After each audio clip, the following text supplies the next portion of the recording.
শান্তনাময় informs YouTube চ্যানেলে তোমাদের সকলকে স্বাগত জানিয়ে আশা করি ভালো আছো। তোমাদের জন্য আজ যে ভিডিওটা আনতে চলেছি সেটা হচ্ছে নিউজ পেপার রিপোর্ট রাইটিং। আজকে যে নিউজ পেপার রিপোর্ট রাইটিংটা তোমাদের সঙ্গে শেয়ার করতে চলেছি সেটা হচ্ছে Air India plane crash in Kerala.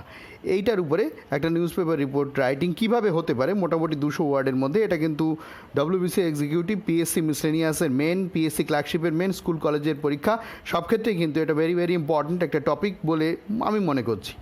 তো শুরু করার আগে প্রত্যেকবারের মতো একটা রিকোয়েস্ট করব, দেখো এই ভিডিওর নিচে একটা ডেসক্রিপশন বক্স আছে, সেই ডেসক্রিপশন বক্সটা একটা অ্যারো আছে, অ্যারোটা টাচ করলেই খুলে যাবে। ওই ডেসক্রিপশন বক্সটা খুলে তোমরা এর আগে আপলোড হওয়া প্রচুর রিপোর্ট, অনুবাদ, এছাড়া প্রেসিস আরও অনেক কিছু লিঙ্ক তোমরা পেয়ে যাবে। প্লিজ একটু ডেসক্রিপশন বক্সটা ভিজিট করো। এছাড়াও দেখবে এখানে একটা আই কার্ড বা আই বাটন আছে, সেটা টাচ করলেও তোমরা অনেক ভিডিওর লিঙ্ক পাবে। এই ভিডিওর পরে সেগুলো দেখে নিতে পারো। তো এসে দেরি না করে শুরু করা যাক। 200 ওয়ার্ডের মধ্যে আমরা লেখবার চেষ্টা করব Air India plane crash in Kerala, ঠিক আছে? তো শুরুটা আমরা কিভাবে করব, একটা হেডিং দেব এয়ার ইন্ডিয়া প্লেন ক্র্যাশড, একটা কোলন দিয়ে 20 ডেড। এই সংখ্যাটা কিন্তু পরবর্তীকালে বেড়ে যেতে পারে, একটু আপ টু ডেট করে নিতে হবে, ঠিক আছে? তো এই যে হেডিংটা দিচ্ছি এয়ার ইন্ডিয়া প্লেন ক্র্যাশ, এই প্রত্যেকটা ওয়ার্ড বড় হাতের লিখো। আর বাই এ স্পেশাল করেসপন্ডেন্ট, এই সমস্ত কিন্তু লোকাল কোনো নিউজ পেপার রিপোর্টার দেয় না, এটা স্পেশাল করেসপন্ডেন্ট দেয় আর কি, বিশেষ সংবাদদাতা এই খবরগুলো দেয়, ঠিক আছে? এগুলোর ক্ষেত্রেও প্রথম অক্ষরগুলো বড় হাতের রেখো। এগুলো অনেক আগে যে ভিডিওগুলো করা হয়েছিল সেখানে এই নিয়মকানুনগুলো খুব ভালো করে বলা হয়েছিল। আরেকটা কথা তোমরা অনেকে বলে থাকো যে এটা তো কেরালার ঘটনা, তাহলে কলকাতা কেন লিখবো? আচ্ছা, এখানে তোমরা যদি পয়েন্টস দেওয়া থাকে, সেখানে যদি বলা থাকে যে কেরলের ঘটনা এবং তুমি কেরলেরই রিপোর্টার হিসেবে লিখবে, তবে কেরল লিখতে হবে, নইলে কলকাতা লিখেও কিন্তু এই রিপোর্টিং করা যেতে পারে, এতে কোনো সমস্যা নেই। একটা মাস আর ডেট দিয়ে দিতে হবে আর সালটা দিয়ে দিতে হবে, এই সালটা দিলেও হয় না দিলেও হয়। তো এইভাবে আমরা মোটামুটি রিপোর্টিংটা শুরু করব। আর পরীক্ষায় পয়েন্টস দেওয়া থাকবে সেই পয়েন্টসের উপরে ভিত্তি করে লিখতে হবে। আর এইটা হচ্ছে পয়েন্টস একদম যদি না থাকে তাহলে কিভাবে লেখা যেতে পারে, বা পয়েন্টস দিলেও কিভাবে লেখা যেতে পারে তার একটা আইডিয়া তোমাদের দিয়ে দিচ্ছি। দেখো, তাহলে কলকাতা August 9, 2020, মানে 2020 সাল, কোলন দিয়ে লিখছি কি অ্যাটলিস্ট 20। যে কোনো দুর্ঘটনা এরকম যদি ঘটে তাহলে কজন মারা গেছে এবং কজন ইনজিওর্ড হয়েছে এইটা দিয়ে শুরু করা যায়, বা এইভাবে শুরু না করলেও হয়, তবে বেশিরভাগ ক্ষেত্রে এইভাবেই শুরুটা হয়, ঠিক আছে, নিউজ পেপার রিপোর্টিংয়ের ক্ষেত্রে। তো অন্যভাবে যে শুরু করা যায় না তা না, তা আমি এইভাবেই শুরু করছি। দেখো, অ্যাটলিস্ট মানে কমপক্ষে 20, মানে 20 জন প্যাসেঞ্জার্স মানে যাত্রী, লস্ট দেয়ার লাইফস, তাদের জীবন হারিয়েছেন, পাস্ট ইনডিফিনিট টেন্সে রয়েছে। এইটা দেখো 2-1 দিনের ঘটনা হলেও এটা যখন তোমরা পরীক্ষায় লিখবে তখন কিন্তু এটা বেশ অতীতকালের হয়ে যাবে। একদম রিসেন্ট ঘটনা যদি হয় তাহলে এখানে আমরা হ্যাভ লস্ট করতে পারতাম, ঠিক আছে? এটা পাস্ট ইনডিফিনিট টেন্সেই করবো এবং অনুরূপ পাস্টে করে যাব আমরা। তো অ্যাটলিস্ট 20 প্যাসেঞ্জার্স, কমপক্ষে 20 জন প্যাসেঞ্জার্স লস্ট দেয়ার লাইফস, তাদের জীবন হারিয়েছে, অ্যান্ড 173 ওয়ার ইনজিওর্ড, এবং 173 জন ইনজিওর্ড হয়েছেন, অর্থাৎ আহত হয়েছেন, ঠিক আছে? হোয়েন, যখন an Air India Express flight, air India এক্সপ্রেসের যে ফ্লাইট সেটার নাম্বার হচ্ছে 9, মানে এটা রোমান হরফে 9 দিয়ে 1344 এর একটা মানে এই ফ্লাইটের যে নাম্বার সেই নাম্বারটা দিয়েছে, ঠিক আছে? ফ্রম দুবাই থেকে, দুবাই টু কালিকট, কালিকট মানে কোজিকট যেটা, সেইটা, উইথ 191, এই সংখ্যাটা নিয়ে দু একটা নিউজ পেপারে কিন্তু এদিক ওদিক আছে, 190ও কোথাও কোথাও বলা আছে। যাই হোক, সংখ্যাটা ইম্পর্টেন্ট না, ইম্পর্টেন্ট হচ্ছে তুমি নিউজ পেপার রিপোর্টিংটা লিখতে পারছো কিনা ঠিকঠাক মতো, ঠিক আছে? With 191 passengers on board, on board মানে যারা ওই প্লেনে ছিল বা ওই ফ্লাইটে ছিল, ক্র্যাশড। কোনটা ক্র্যাশ হলো? ক্র্যাশ হলো কিন্তু এই প্লেনটার কথা বলা হচ্ছে, ঠিক আছে? এই যে when an Air India Express flight, হ্যাঁ, 9-1344, মানে 1344 যে নাম্বারটা সেইটা, from Dubai to Calicut, Dubai থেকে কালিকটে যেটা যাচ্ছিল মানে এসেছিল, উইথ 191 প্যাসেঞ্জার্স অন বোর্ড, যেটার মধ্যে 191 জন প্যাসেঞ্জার ছিল, ক্র্যাশড, মানে সেই প্লেনটা ক্র্যাশ করেছে, ঠিক আছে?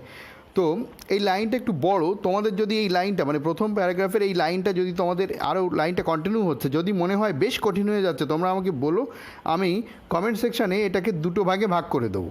তো ঘটনা হচ্ছে যে নিউজ পেপার রিপোর্টিংয়ের প্রথম লাইন সাধারণত কিন্তু বড়ই হয়, তোমরা নিউজ পেপার রিপোর্টিংগুলো পড়ে দেখবে, ইংরেজি নিউজ পেপারগুলো, সেখানে কিন্তু প্রথম যে লাইনটা সেটা কিন্তু বেশ বড় হয়, ঠিক আছে?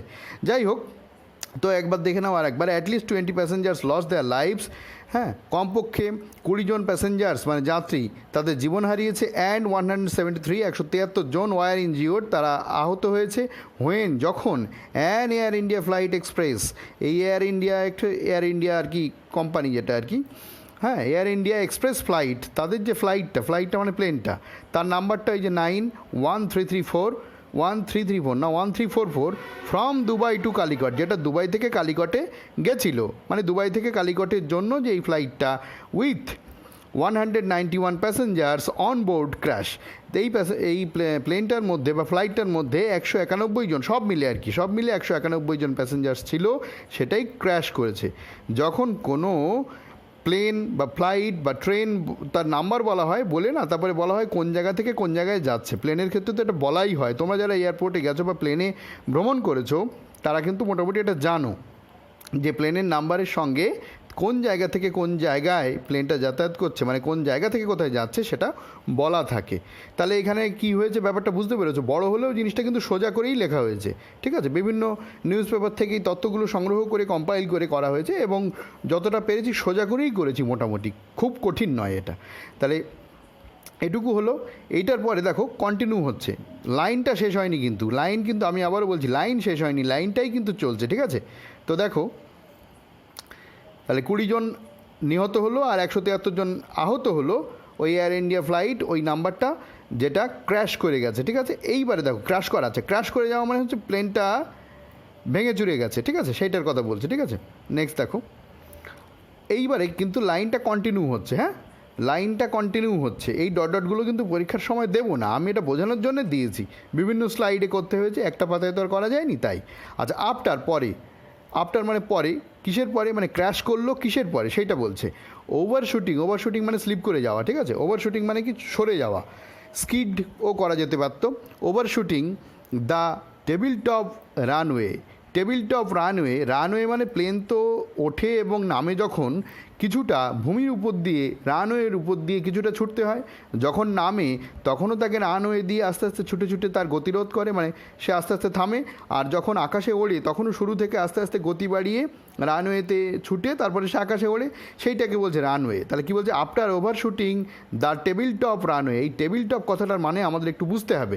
টেবিল টপ রানওয়ে মানে হচ্ছে, টেবিল টপ রানওয়েটা আরও ভালো করে বুঝিয়ে দেবো, একটু আগে বলে নিই। তো ওভারশুটিং মানে হচ্ছে স্লিপ করে যাওয়া, সরে যাওয়া। টেবিল টপ রানওয়ে থেকে সরে গেছিলো হোয়াইল, যখন ল্যান্ডিংয়ের সময়। হোয়াইল মানে হচ্ছে যখন।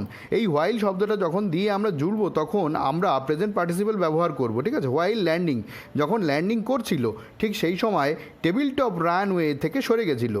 কমা দিয়ে বলছে অ্যাট, কোথায় দেখো, কারিপুর এয়ারপোর্ট ইন কোজিকোড়ের কারিপুর এয়ারপোর্ট। কোজিকোড়েটা কোথায়? কোজিকোড় মানে হচ্ছে কালিকট, মানে কেরালায়, ঠিক আছে? At 7:41 PM on Friday August 7, 2020, মানে 2020 সালের আগস্ট মাসে 7 তারিখে ফ্রাইডেতে সন্ধে 7:41 এই ঘটনাটি ঘটে, ঠিক আছে? তাহলে পুরো লাইনটা আমরা আরেকবার একটু দেখে নিই। বলছি at least 20 passengers lost their lives and 173 were injured when an Air India Express flight number 91344 from Dubai to Calicut with 191 passengers on board crashed. তাহলে 20 জন প্যাসেঞ্জার মারা গেল, 173 জন ইনজিওর্ড হলো, মানে আহত হলো, যখন এয়ার ইন্ডিয়া ফ্লাইট এই নাম্বারটা দুবাই থেকে কালিকটে এসেছিল, তার মধ্যে 191 জন প্যাসেঞ্জার ছিল, সেটা ক্র্যাশ করে যায় বা ভেঙে যায়। আফটার মানে পরে, কিসের পরে? Overshooting the table top runway, মানে টেবিল টপ রানওয়ে থেকে সরে গিয়ে ক্র্যাশ করে, ঠিক আছে? টেবিল টপ রানওয়ে থেকে সরে গিয়ে ক্র্যাশ করে যায় হোয়াইল ল্যান্ডিং, নামার সময়ে।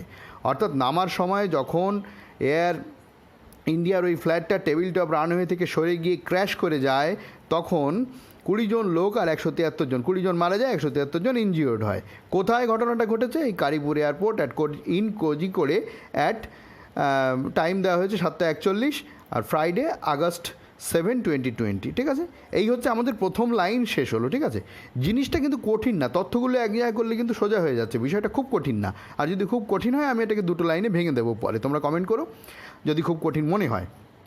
তবে নিউজ পেপার রিপোর্টিংয়ে কিন্তু প্রথম লাইন বড় হয়। আচ্ছা দেখো, তারপরে কী বলছে? অল ইনজিওর্ড মানে সকল যে সমস্ত আহত ব্যক্তিরা, আফটার বিং রেস্কিউড, আফটার মানে পরে, বিং মানে হইয়া, রেস্কিউড মানে হচ্ছে কি, উদ্ধার হওয়ার পর, ঠিক আছে, আফটার বিং রেস্কিউড মানে উদ্ধার হওয়ার পর, মানে সকল আহত ব্যক্তিরা উদ্ধার হওয়ার পর, এটুকুর মানে হচ্ছে তাই হলো আফটার বিং, আফটার মানে পরে, বিং মানে হইয়া, রেস্কিউড মানে হচ্ছে কি উদ্ধার হওয়ার পরে ওয়ার অ্যাডমিটেড ভর্তি হয়েছিল, তাদেরকে ভর্তি করা হয়েছিল, কোথায় ভর্তি করা হয়েছিল, টু ডিফারেন্ট হসপিটালস ইন কেরালার ডিফারেন্ট হসপিটাল, বিভিন্ন হসপিটালে তাদেরকে ভর্তি করা হয়েছিল। লাইনটা আশা করি তোমরা বুঝতে পেরেছো। অল ইনজিওর্ড মানে যত ইনজিওর্ড প্যাসেঞ্জার ছিল সবাই, ঠিক আছে, ইনজিওর্ডের পরে প্যাসেঞ্জার্স দিতে পারো, নাও দিলেও হবে। আফটার বিং রেস্কিউ হওয়ার পরে, উদ্ধার হওয়ার পর, উদ্ধার কার্য তো নিশ্চয়ই হয়েছিল, একটা বিরাট বড় অ্যাক্সিডেন্ট হলো, ঠিক আছে, উদ্ধার কার্য হয়েছিল, 20 জন মারা গেল, 173 জন আহত হলো, সেখানে নিশ্চয়ই একটা বড় উদ্ধার কাজ হয়েছে। হ্যাঁ, সেটা কারা করেছে কী বৃত্তান্ত অত কিছু ঢুকে শব্দ বাড়ায়নি, যেগুলো ভেরি ভেরি ইম্পর্টেন্ট বলে আমার মনে হয়েছে সেগুলো দিয়েই রিপোর্টিংটা করা হয়েছে। তাহলে কী বলছে, were admitted to different hospitals in কেরালার বিভিন্ন হাসপাতালে তাদেরকে ভর্তি করা হয়েছিল। আচ্ছা, তারপরে কী বলছে দেখো, বোথ দ্য, এটা কিন্তু ফার্স্ট প্যারা চলছে, হ্যাঁ, বোথ দ্য পাইলটস মানে বোথ মানে উভয় পাইলট ক্যাপ্টেন দীপক বসন্ত ষাঠি বোধহয় উচ্চারণ এটা, অ্যান্ড ক্যাপ্টেন অখিলেশ কুমার, দুজনের নাম বলছে, একজন ক্যাপ্টেন দীপক বসন্ত ষাঠি, ঠিক আছে, এনার আর আদ্যপান্ত পরিচয় দেওয়ার মতো শব্দ এখানে ব্যবহার করা যাবে না, ইনি আগে এয়ারফোর্সে ছিলেন, যাই হোক, সে তোমরা হয়তো অনেকেই জেনেছো খবর টবর পড়ে। আর একজন হচ্ছে অখিলেশ কুমার পেরিস্ট, এই পেরিস্টের অনেক অর্থ আছে, এখানে হচ্ছে মারা গেছিলো ইন দ্য ক্র্যাশ, এই ক্র্যাশে তারা দুজন পাইলটই মারা গেছিলো, সেটা বোঝানো হচ্ছে, মানে বলা হয়েছে এখানে। তাহলে বোথ দ্য পাইলটস কমা দিয়ে ক্যাপ্টেন দুজনের নাম, এই নাম দুটো কিন্তু মনে রাখতে হবে, যদি পয়েন্টসে নাও দেওয়া থাকে নাম দুটো মনে রাখা ভালো, আর যদি মনে না থাকে তাহলে লিখে দেবে বোথ দ্য পাইলটস, হ্যাঁ, পেরিস্ট ইন দ্য ক্র্যাশ, এই লিখে দিতে হবে, ঠিক আছে, সেক্ষেত্রে শব্দও কমে যাবে।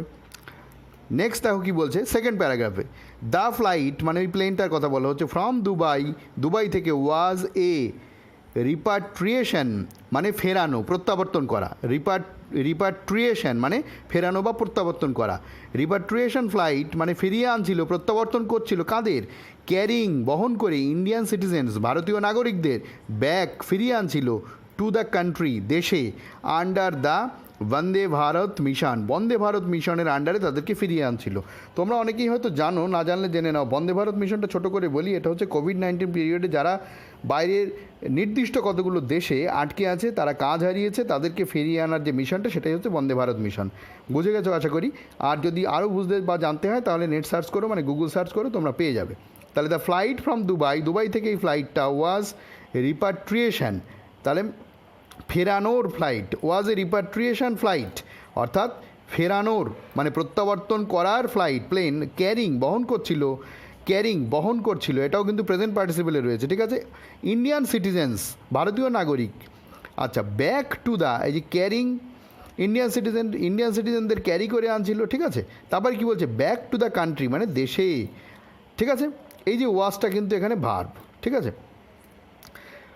তাহলে যে ফ্লাইটটা দুবাই থেকে ছিল repatriation flight carrying Indian citizens back to the country, Indian সিটিজেনদের দেশে ফিরিয়ে আনছিল, ব্যাক মানে ফিরিয়ে আনা, টু দ্য কান্ট্রি মানে দেশে ফিরিয়ে আনছিল বন্দে ভারত মিশনের আন্ডারে এই ফ্লাইটটা দুবাই থেকে ভারতীয় নাগরিকদের ফিরিয়ে আনছিল। আবার বলছি, রিপাট্রিয়েশন মানে প্রত্যাবর্তনকারী, ফ্লাইট মানে প্লেন, আর ক্যারিং বহন করে আনছিল ইন্ডিয়ান সিটিজেন্স মানে ভারতীয় নাগরিকদের ব্যাক টু কান্ট্রি, দেশে ফিরিয়ে আনছিল আন্ডার বন্দে ভারত মিশন। আশা করি ব্যাপারটা বুঝতে পেরেছো। এইবার দেখো, মিন্ট মানে এই বন্দে ভারত মিশনটাকে কী বলা হচ্ছে, মিন্ট করছে কি, অর্থাৎ এর অর্থটা কি, এটা কিন্তু পাস্ট পার্টিসিপেলে রয়েছে, মিন্ট অ্যাডজেক্টিভের মতো ব্যবহৃত হচ্ছে, মিন টু ব্রিং ফিরিয়ে আনতে, হোম মানে এটা একটা বড় মিশন, তো সেই জন্যে এটাকে বলে দেওয়া হলো। এটা মনে করো না যে ওয়ার্ড বাড়ানো হয়েছে, এটা কিন্তু আমার মনে হয় দরকার আছে, একটা ইম্পর্টেন্ট থিং, বন্দে ভারত মিশনটা কি একটু বলে দিতে হলো। তাহলে মিন টু ব্রিং মানে আনা, হোম বাড়িতে আনা, স্ট্র্যান্ডেড মানে কর্মহীন, অসহায়, বিচ্ছিন্ন ইত্যাদি মানে বোঝায়, এখানে কর্মহীন হবে, কর্মহীন অসহায় পিপল, কর্মহীন অসহায় যেসব মানুষ তাদেরকে ফ্রম আদার কান্ট্রিজ অন্য দেশ থেকে, অ্যামিড মধ্যে দ্য কোভিড-19 প্যান্ডেমিক মানে বিশ্ব মহামারী, তোমরা জানো। তাহলে এই বন্দে ভারত মিশন, এটাও কিন্তু দেখো এই টোটালটা এখান থেকে এইটুকু সেকেন্ড প্যারাগ্রাফ কিন্তু টোটালটা একটা লাইন, ঠিক আছে, কিন্তু ভেঙে ভেঙে আমরা যদি করি তাহলে কিন্তু ব্যাপারটা মিটে যাবে। মিশনের পরে কমা দিয়ে বলছে মিন্ট, যার অর্থ অর্থাৎ মিশনটার অর্থ টু ব্রিং, ফিরিয়ে আনা, ব্রিং মানে আনা, সরি, হোম, হোম মানে বাড়িতে, মানে বাড়িতে আনা, স্ট্র্যান্ডেড পিপল কর্মহীন অসহায় মানুষদের ফিরিয়ে বাড়িতে আনা, ফ্রম আদার কান্ট্রিজ অন্য দেশ থেকে, অ্যামিড মধ্যে দ্য কোভিড-19 প্যান্ডেমিক, কোভিড-19 প্যান্ডেমিকের মধ্যে, ঠিক আছে। কোভিড-19 প্যান্ডেমিক ইত্যাদি কী তো তোমরা জেনেছো। হ্যাঁ, এ নিয়েও নিউজ পেপার রিপোর্টিং আমার চ্যানেলে আছে, যদি কারোর দেখতে দরকার হয় অবশ্যই দেখে নিও, ঠিক আছে। তাহলে এটা আমাদের সেকেন্ড প্যারাগ্রাফ হয়ে গেল। সেকেন্ড প্যারাগ্রাফটা কমপ্লিট করার পরে আমরা থার্ড প্যারাগ্রাফে যাই, ঠিক আছে। দেখো, according to airport authority, airport অথরিটির মতানুযায়ী, অ্যাকর্ডিং টু মানে হচ্ছে তাদের বক্তব্য অনুযায়ী, এয়ারপোর্ট অথরিটির বক্তব্য অনুযায়ী। আচ্ছা, এয়ারপোর্ট অথরিটি অনেক রকম থাকতে পারে, অ্যাভিয়েশন অথরিটি, ইঞ্জিনিয়ার, হ্যাঁ, কোথাও কোনো ভুল ভ্রান্তি হলে ব্ল্যাক বক্সে কিছু উঠে যাওয়া, ককপিট, এরকম অনেক ইঞ্জিনিয়ারিং কথা এর মধ্যে আছে। আমরা অত কিছুতে যাব না, আমরা সহজ করে অল্প কথার মধ্যে জিসটা তুলে দেবো। তাহলে দেখো থার্ড প্যারায় কী বলছে, according to airport authority, airport অথরিটির মতানুযায়ী, কমা দিয়ে বলছে দ্য এয়ারক্রাফট মানে ওই প্লেনটার কথা বলছে, এয়ারক্রাফট মানে প্লেনটা, মেড 2 অ্যাটেম্পটস, মেড মানে করেছিল, পাস্ট ইনডেফিনিট টেন্সে রয়েছে, 2 অ্যাটেম্পটস দুটো প্রচেষ্টা, 2 অ্যাটেম্পটস মানে দুটো প্রচেষ্টা করেছিল, টু ল্যান্ড, ল্যান্ড করতে অর্থাৎ নিচে নামার জন্য দুটো প্রচেষ্টা করেছিল, ইন হেভি রেইনস প্রবল বৃষ্টির মধ্যে, হেভি রেইনস মানে ভারী বর্ষণের মধ্যে, ঠিক আছে, ইন মানে এখানে মধ্যে, বিফোর পূর্বে, it did so in the third attempt, third অ্যাটেম্পটে নামার আগে দুটো অ্যাটেম্পট সে নিয়েছিল, মানে দুবার প্রচেষ্টা করেছিল, অর্থাৎ কি না তৃতীয় অ্যাটেম্পটে সে নেমেছিল, আগের দুটো অ্যাটেম্পটে সে নামতে পারেনি, এটাই বোঝাচ্ছে কিন্তু এর মধ্যে। কিন্তু এত কথা তো লেখা যাবে না, এমনভাবে আমরা লিখবো যাতে অল্প কথায় আমার সব কথা প্রকাশিত হয়ে যায়। তাহলে অ্যাকর্ডিং টু এয়ারপোর্ট অথরিটি মানে এয়ারপোর্ট অথরিটির বক্তব্য অনুযায়ী বা মতানুযায়ী, দ্য এয়ারক্রাফট প্লেনটি মেড 2 অ্যাটেম্পটস দুবার প্রচেষ্টা করেছিল, টু ল্যান্ড নামতে, ইন হেভি রেইনস বৃষ্টির মধ্যে, ভারী বৃষ্টির মধ্যে, বিফোর পূর্বে, it did so in the third attempt মানে থার্ড অ্যাটেম্পট করার আগেই দুবার চেষ্টা করেছিল, ঠিক আছে। তাহলে তৃতীয় অ্যাটেম্পট যেটা সেটাতে সে নেমেছিল, বোঝা গেল ব্যাপারটা কি, তার আগে দুবার সে চেষ্টা করেছিল, ঠিক আছে, মানে তৃতীয় প্রচেষ্টা করার আগে দুবার চেষ্টা করেছিল ভারী বর্ষার মধ্যে, এয়ারপোর্ট অথরিটির মত অনুযায়ী এটাই জানা যাচ্ছে। ওকে, দেখো তারপরের লাইনে কি বলছে, দ্য প্লেন কন্টিনিউড মানে প্লেনটা কন্টিনিউড মানে চালিয়ে গেছিল, রানিং, রানিং মানে ছোটা, অর্থাৎ ওই রানওয়ে বরাবর ছোটা, টিল পর্যন্ত, the end of the table top, table top রানওয়েটা আমি বাদ পড়ে গেছে, টেবিল টপ রানওয়ে হবে, সরি, তাহলে এখানে একটা রানওয়ে হবে, কিন্তু টেবিল টপের পরে একটা রানওয়ে শব্দটা আছে, কোনো কারণে এটা আমার লিখতে ভুল হয়ে গেছে, ঠিক আছে। আবারও বলছি টেবিল টপ রানওয়ে হবে কিন্তু, ঠিক আছে, এখানটা রানওয়ে হবে, তোমরা জুড়ে নিও। তাহলে কি বলছে, দ্য প্লেন কন্টিনিউড রানিং, প্লেনটা রানিং কন্টিনিউ করেছিল অর্থাৎ ছুটে গেছিলো টিল পর্যন্ত, এই কন্টিনিউডটা হচ্ছে পাস্ট ইনডেফিনিট টেন্সে রয়েছে, রানিং, ঠিক আছে, ছুটে গেছিলো টিল, টিল পর্যন্ত, কোন পর্যন্ত, the end of the table top runway, end of the table top runway মানে টেবিল টপ, এখানে রানওয়েটা জুড়ে নিও, রানওয়ে টেবিল টপ রানওয়ের একদম শেষ পর্যন্ত সে ছুটে গেছিলো, কমা দিয়ে বলছে ড্রপড পড়ে গেছিলো 35 ফিট, এটা কোথাও কোথাও 40 ফিটও লেখা আছে, ঠিক আছে, ওটা বিষয় না, বিষয়টা লেখাটাই বিষয়। তাই ড্রপড মানে পড়ে গেছিলো 35 ফিট মানে 35 ফিট নিচে পড়ে গেছিলো, এটা ভ্যালি তার মধ্যে পড়ে গেছিলো, অত কথা এখানে লেখা হয়নি। তাহলে drop 35 feet and broke into 2 portions এবং দুটো ভাগে ভেঙে যায়, ঠিক আছে, দুটো ভাগে এটা ভেঙে যায়, এটাই বলা হয়েছে এখানে, ঠিক আছে। এইবার তোমাদের টেবিল টপ রানওয়েটা কি একটু দেখিয়ে দেব, একটু তোমরা দেখে নাও। টেবিল টপ রানওয়েটা আমি তোমাদের জন্য একটু বোঝানোর জন্য, অনেকের কাছেই নতুন, আমার কাছেও নতুন ছিল, কিন্তু আমি নেট ঘেটে এটা দেখেছি, এটা তোমরা নেট ঘাটলে এই ছবিটা পেয়ে যাবে। দেখো টেবিল টপ রানওয়েটা কীরকম, এইরকম একটা মালভূমি অঞ্চলে এই রানওয়ে কিন্তু এখানে গিয়ে শেষ হয়ে যাচ্ছে, ঠিক আছে।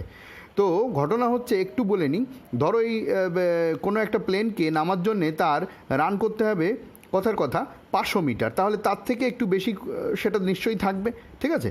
কিন্তু এখানে ঘটনা যেটা ঘটেছে সেটা হচ্ছে এত বৃষ্টি হচ্ছিল যার কারণে ফ্রিকশানটা কমে গেছিলো, মানে বৃষ্টির ফলে এই যে রানওয়েটা ছিল এই রানওয়ের ফ্রিকশান কমে গেলে বেশি ছুটতে হবে, ফ্রিকশান মানে ঘর্ষণ বল কমে গেছিলো, যারা ফিজিক্সের লোক তারা খুব ভালোই বুঝতে পারছো, আর তাছাড়াও অনেকেই জানো, ঘর্ষণ বল যত কমে যাবে তত কী হবে, তত কিন্তু তার ছুটতে হবে বেশি, স্কিড করতে পারে ইত্যাদি। তাহলে এই যে টেবিল টপ রানওয়েতে ভারী বৃষ্টির মধ্যে যখন প্লেনটা নামলো, নেমে যতটুকু তার ছুটে থামার কথা ছিল তার চেয়ে তার বেশি ছুটতে হয়েছে, ছুটে কী হয়েছে তারপরে নেমে গেছে, মানে এই রানওয়ে তো একটা জায়গায় শেষ হচ্ছে, নেমে কিছুটা নিচে ভ্যালির মধ্যে পড়ে গেছে, পড়ে গিয়ে ওখানে এটা ভেঙে গেছে। ঠিক আছে, তো আমার বিজ্ঞান বা ফিজিক্স বোঝানোর কোনো ইয়ে নেই। আমার মনে হয়েছে টেবিল টপ রানওয়ে এটা তোমাদের কাছে খুব নতুন বলে মনে হতে হবে। টেবিল মানে বুঝতে পেরেছো, টেবিল মানে ধরো এটা পায়া, এই যে টেবিলের মতো মালভূমির মতো অংশ তাকেই বলা হচ্ছে টেবিল টপ। ঠিক আছে, তো এই জন্যেই মূল বিপত্তিটা ঘটেছে। হ্যাঁ, এটা কিন্তু আগে ভাগেই সরকারের বা যারা অথরিটি তাদের বোঝা উচিত ছিল। যাই হোক, আমার তো তাই মনে হচ্ছে আগে ভাগেই এটা বুঝে নেওয়া উচিত ছিল যে এই রানওয়েতে এটাকে নামানো যাবে কি না, তো তাহলে হয়তো এই প্রাণহানি বা এত কিছু এড়ানো যেতে পারত। ঠিক আছে, তো আর বেশি কথা বলবো না, এসো আমরা আমাদের ইয়েটা শেষ করি। দেখো কি বলছে, তাহলে টেবিল টপ রানওয়ে ধরে সে এগিয়ে গেছিলো, এগিয়ে গিয়ে তারপরে পড়ে গেল শেষ পর্যন্ত, যে till the end table top রানওয়ের একদম শেষ পর্যন্ত সে ছুটলো, ছোটার পরে পড়ে গেল, ড্রপড 35 ফিট। ঠিক আছে, 35 ফিট নিচে পড়ে গেল, অ্যান্ড ব্রোক ইন্টু 2 পোর্শনস, এবং দুটো ভাগে ভেঙেই গেল। ঠিক আছে, তারপরে দেখো কী বলছে, দ্য এভিয়েশন ভেটেরান্স, মানে এভিয়েশন মানে ওই এয়ারপোর্টের যারা, ভেটেরান্স মানে হচ্ছে যারা বিজ্ঞ ব্যক্তি, তাদেরকে ভেটেরান্স বলছে, তারা বলেছে, বলেছেন কি বলেছেন, দ্যাট যে ল্যান্ডিং রিকোয়ার্ড, মানে ল্যান্ডিং দরকার ছিল, ল্যান্ডিংয়ের জন্য দরকার ছিল মোর রানওয়ে লেন্থ, আরও রানওয়ের লেন্থ দরকার ছিল, ইফ যদি rain had made the surface slippery, যেটা একটু আগেই বললাম। বলছে কি দেখো, ভালো করে একটা বুঝে নিতে হবে, অ্যাভিয়েশন ভেটেরান্স মানে যারা এই এয়ারপোর্টের এইসব কার্যকলাপ যারা ভালো বোঝে সেই সব লোকগুলো বলেছেন কি বলেছেন, দ্যাট যে ল্যান্ডিং মানে প্লেনের যে ল্যান্ডিং রিকোয়ার্ড দরকার ছিল মোর রানওয়ে লেন্থ, আরও রানওয়েটা লম্বা হওয়ার দরকার ছিল, ইফ যদি কি না রেন হ্যাড, দেখো এটা কিন্তু পাস্ট পারফেক্ট টেন্সে রয়েছে, এটা তোমরা পাস্ট ইনডিফিনিট টেন্সেও করতে পারতে, কিন্তু পাস্ট পারফেক্ট টেন্সে করা হয়েছে, তার একটা কারণ আছে। এই যে ঘটনাটা, যদি রানওয়ে সারফেসটা স্লিপারি হয়ে যায়, এটা আগে হয়েছে, আগে হওয়ার পরে এই ঘটনাটা ঘটবে। হ্যাঁ, মানে রানওয়েটা তো স্লিপারি আগে হবে, তারপরে তো রানওয়েতে নামছে, তাহলে আগে পরের ঘটনা পাস্ট পারফেক্ট টেন্সের যে নিয়ম, যেটা বেশি আগে ঘটে সেটা পাস্ট পারফেক্ট টেন্স হয়। ঠিক আছে, তো এটা যদি তোমাদের বুঝতে খুব কঠিন হয়ে যায়, তাহলে এই যে হ্যাড মেড না দিয়ে শুধু মেড করে দিতে পারো, নো প্রবলেম। ঠিক আছে, তাহলে if rain had made the surface slippery, যদি বৃষ্টি সারফেসটাকে অর্থাৎ ওই ভূমিতলটাকে যদি স্লিপারি করে দেয়, পিছল করে দেয়, স্লিপারি মানে পিছল করে দেয়, তাহলে আরও লম্বা রাস্তা দরকার। তার কারণ ওই যে একটু আগে বললাম, যেটুকু সে দৌড়ানোর দরকার ছিল তাতে থেমে যেত, তার চাইতে বেশি দৌড়তে হয়েছে, কারণ বৃষ্টি ওই রাস্তাকে স্লিপারি করে দিয়েছে। ঠিক আছে, তো এবারে তোমাদেরকে একটা রিকোয়েস্ট করব, এটা শেষ করার আগে, তোমাদের যদি এই ভিডিওটা ভালো লেগে থাকে তাহলে অবশ্যই একটা লাইক আশা করতে পারি। যারা এখনও চ্যানেলটা সাবস্ক্রাইব করেনি তারা সাবস্ক্রাইব করে নাও, আর সঙ্গে বেল আইকনটা প্রেস করো, যাতে এই ধরনের রেয়ার ভিডিও নোটিফিকেশন সবার আগে পেয়ে যাও। আর যারা ইতিমধ্যে সাবস্ক্রাইব করে সঙ্গে আছো তাদেরকে অসংখ্য ধন্যবাদ। তোমরা অবশ্যই কমেন্ট করে জানিও তোমাদের মতামত। ঠিক আছে, তারপর দেখো 4th প্যারা এবং লাস্ট প্যারা কী বলছে, দ্য প্রেসিডেন্ট অফ ইন্ডিয়া। দেখো এই যে ব্যাপারটা, এটা শুধু প্রেসিডেন্ট অফ ইন্ডিয়া না, প্রায় সমস্ত ইউনিয়ন মিনিস্টার এবং বিরোধী যারা আছেন, হ্যাঁ, বিভিন্ন রাজনৈতিক দলের যারা লোকজন আছে, সবাই কিন্তু শোকবার্তা জ্ঞাপন করেছেন। তো অত তো আর এখানে লেখা যায় না, এই জন্য এখানে লিখেছি দ্য প্রেসিডেন্ট অফ ইন্ডিয়া, মানে ভারতবর্ষের সাংবিধানিক একদম প্রধান, তাকে প্রথমেই রাখতে হয়, and all other union minister. আমি প্রধানমন্ত্রী থেকে শুরু করে সবার কথা বলে দিলাম। ঠিক আছে, কোনো কোনো রাজ্যের মন্ত্রীও করেছে, কিন্তু এত কথা এখানে লেখার উপায় নেই, আমার word limited. Union ministers offered মানে দিয়েছেন বা জানিয়েছেন, দেয়ার কন্ডোলেন্স, তাদের শোকবার্তা, সমবেদনা, টু দ্য ফ্যামিলিজ, পরিবারের প্রতি, অফ দ্য ভিকটিমস, যারা মারা গেছে তাদের পরিবারের প্রতি শোক, বা যারা ক্ষতিগ্রস্ত হয়েছে তাদের পরিবারের প্রতি শোকবার্তা জানিয়েছেন বা সমবেদনা জানিয়েছেন। ঠিক আছে, তাই the president of India and all other union ministers, মানে আমাদের প্রেসিডেন্ট অফ ইন্ডিয়া মানে রাষ্ট্রপতি এবং অন্য সমস্ত কেন্দ্রীয় মন্ত্রী, অফার্ড দেয়ার কন্ডোলেন্স, তাদের শোকবার্তা জানিয়েছেন বা সমবেদনা জানিয়েছেন, two the families of the victims, ক্ষতিগ্রস্ত ব্যক্তিদের পরিবারের প্রতি, and the government of Kerala. ঠিক আছে, অ্যানাউন্সড, এখানে চিফ মিনিস্টার অফ কেরালা লেখা যেত, ওয়ার্ড বেশি হয়ে যাচ্ছিলো ওই জন্য লিখিনি। Government of Kerala announced ₹10 lakh each, প্রত্যেকের জন্য 10 লক্ষ করে টাকা, অ্যাজ কম্পেনসেশন, ক্ষতিপূরণ রূপে, টু দ্য নেক্সট অফ কিন অফ দ্য ডিসিজড, নেক্সট মানে পরবর্তী, কিন মানে হচ্ছে আত্মীয়, অফ দ্য ডিসিজ মানে যারা মারা গেছে, ডিসিজ মানে যারা মারা গেছে। ঠিক আছে, এটা এই ঠিক একই ধরনের সেন্টেন্স আমি ভাইজ্যাক গ্যাস লিকের ক্ষেত্রেও ঠিক এই লাস্ট সেন্টেন্সটা যেভাবে লিখেছি এইভাবেই লিখেছিলাম। ঠিক আছে, আশা করি তোমাদের মুখস্থ করতে সুবিধা হবে। একই সেন্টেন্স লিখেছি, পরীক্ষায় তো 4-5টা রিপোর্টিং আসবে না, একটাই রিপোর্টিং আসবে, তুমি একটাই জিনিসই লিখে দিয়ে আসবে। ঠিক আছে, সেই একই সেন্টেন্স একই রকমভাবে রেখেছি যাতে তোমার আবার পড়ে মুখস্থ করতে সুবিধা হয়। তাহলে এইটুকু আরেকবার বলে দিই, the president of India and all other union ministers offered their condolence to the families of victims, ক্ষতিগ্রস্ত বা মৃত ব্যক্তিদের পরিবারের প্রতি তারা সমবেদনা জানিয়েছে। কারা কারা? প্রেসিডেন্ট অফ ইন্ডিয়া এবং সমস্ত union ministers and the government of Kerala, এবং কেরালা সরকার অ্যানাউন্সড ঘোষণা করেছেন ₹10 লাখ ইচ, প্রত্যেককে 10 লাখ করে টাকা অ্যাজ কম্পেনসেশন, ক্ষতিপূরণ হিসাবে টু দ্য নেক্সট অফ কিন অফ দ্য ডিসিজড, মৃত ব্যক্তির একদম নিকটাত্মীয়কে, নেক্সট অফ কিন মানে নিকটাত্মীয়কে বোঝাচ্ছে, একদম নিকটাত্মীয়কে 10 লক্ষ করে টাকা দেওয়ার ঘোষণা করেছে। আরও হয়তো কিছু ঘোষণা আছে যারা আহত হয়েছে তাদের জন্য, অত কথা এখানে লিখে ওয়ার্ড বানানোর আর দরকার নেই। তো দেখো এন্ড স্ক্রিনেও কিছু ভিডিও আসছে, এগুলো তোমরা দেখে নিতে পারো। আবার দেখা হবে পরের ভিডিও, ভালো থেকো।